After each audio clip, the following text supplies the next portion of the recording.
Statue of unity ખાતે સેવારત મામલતદાર મુકેશ મોદીની સુદીર્ઘ સેવા બાદ વયની વૃદ્ધ થતા આજે વહીવટી કાર્યાલય ખાતે વિદાય સમારંભ યોજી માનભેર વિદાય અપાઈ હતી। મામલતદાર મુકેશ મોદી વર્ષ 1986માં ભરૂચ ખાતે ક્લાર્ક તરીકે સેવામાં જોડાયા હતા અને વર્ષ 2009માં તેઓની સેવાઓને જોતા નાયબ મામલતદાર તરીકે બઢતી મળી હતી।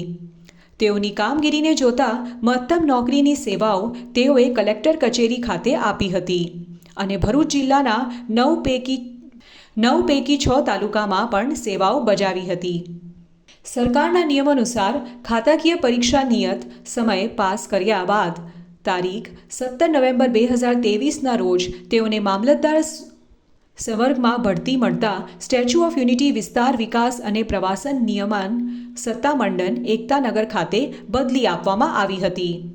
તેઓએ 1.5 માસના ટૂંકા ગાળામાં પ્રવાસીઓ માટે અનેકવિધ નોંધપાત્ર કામગીરી સાથે અધિકારી અને કર્મચારી સાથે રહીને કરી હતી, જેની સકારાત્મક નોંધ આજના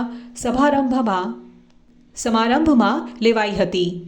વિદાય સમારંભમાં નાયબ વન સંરક્ષણ સ્વર્ગીય ડૉક્ટર રામરતન નાલા અને અગ્નિશ્વર વ્યાસ, અધિક કલેક્ટર સ્વર્ગ ગોપાલ બામનિયા અને એન માધુ, નર્મદા નિગમના ચીફ એન્જિનિયર રાજેન્દ્ર કાનુનગો અધિક્ષક।